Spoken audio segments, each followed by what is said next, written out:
नमस्कार बंधुरा welcome to मौलिस kitchen. आज आमी आपनादेर साथे झिंगे आलू एबं बड़ी दिए निरामिष एकटी रेसिपि शेयर करब। এই গরমের দুপুরে এই রেসিপিটি যেমন স্বাস্থ্যের পক্ষেও ভালো তেমনি খেতেও কিন্তু খুবই সুন্দর হয়। আমার এই রেসিপিটি আপনাদের ভালো লাগলে আমার চ্যানেলটিকে সাবস্ক্রাইব করার অনুরোধ রইল আর আমার নতুন নতুন রান্নার রেসিপি দেখার জন্য বেল আইকনটি অলে সেট করে নেবেন। তাহলে চলুন ভিডিওটি শুরু করা যাক।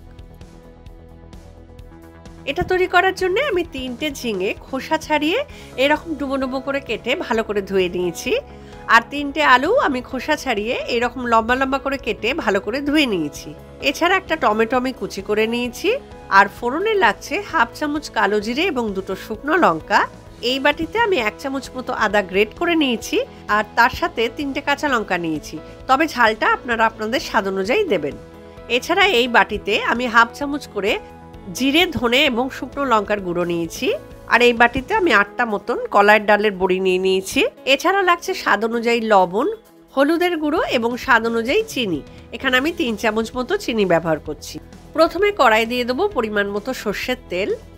তেলটা ভালো করে গরম করে নেব। তারপরে এর মধ্যে বড়িগুলো দিয়ে ভালো করে ভেজে নেব। বড়িগুলো লাল লাল করে ভাজা হয়ে গেছে। এগুলো আমি কড়াই থেকে তুলে নিলাম এবং আরও একটুখানি সর্ষের তেল দিয়ে দিলাম। এবারে এর মধ্যে আলুর টুকরোগুলো দিয়ে দেবো এবং ভালো করে ভেজে নেব।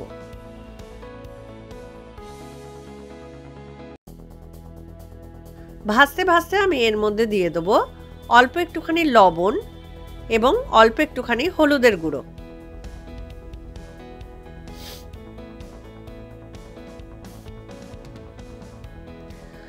আলুগুলো ভালো করে ভাজা হয়ে গেছে। এগুলো আমি কড়াই থেকে তুলে নিলাম। এবারে ওই তেলের মধ্যেই আমি কালো জিরে এবং শুকনো লঙ্কা 2টো ফোড়ন হিসেবে দিয়ে দিলাম। একটু নেড়ে নেব। তারপরে দিয়ে দেবো আদা কাঁচা লঙ্কা এবং তার সাথে টমেটো কুচিগুলোও দিয়ে দেবো। এগুলো একটু তেলের মধ্যে নেড়ে নেব। টমেটোগুলোর ওপর অল্প একটুখানি লবণ দিয়ে দেবো। এতে টমেটো কুচিগুলো খুব তাড়াতাড়ি নরম হয়ে যাবে। 1 মিনিট নাড়ার পর দেখুন টমেটোগুলো অনেকটাই নরম হয়ে গেছে। এইবার আমি এর মধ্যে ঝিঙের টুকরোগুলো দিয়ে দিলাম। ঝিঙেটা দিয়েও আমি 1 মিনিট মতো ভেজে নেব। ঝিঙে খুব তাড়াতাড়ি নরম হয়ে যায়, তাই 1 মিনিটের বেশি ভাজার দরকার নেই। 1 মিনিট পর দেখুন ঝিঙেটা অলরেডি অনেকটা নরম হয়ে গেছে। এইবার এর মধ্যে আমি জিরে ধনে এবং শুকনো লঙ্কার গুঁড়োটা দিয়ে দেবো আর দিয়ে দেবো 1 চামচ মতো হলুদের গুঁড়ো। ভালো করে মিশিয়ে একটু নেড়ে নেব। খুব কম মশলায় এটা রান্না হয়ে যায়। এবারে দিয়ে দেবো আন্দাজ মতো লবণ, তবে লবণটা বুঝে দেবেন, কারণ আমি আলু ভাজার সময় এবং টমেটোর মধ্যেও একটু লবণ দিয়েছিলাম। এবারে এর মধ্যে আমি ভেজে রাখা আলুর টুকরোগুলো দিয়ে দেবো এবং সব কিছু একসাথে একটু কষিয়ে নেব। 1 থেকে 1.5 মিনিট ভালো করে কষিয়ে নিয়েছি। এইবার এর মধ্যে পরিমাণ মতো জল দিয়ে দেবো।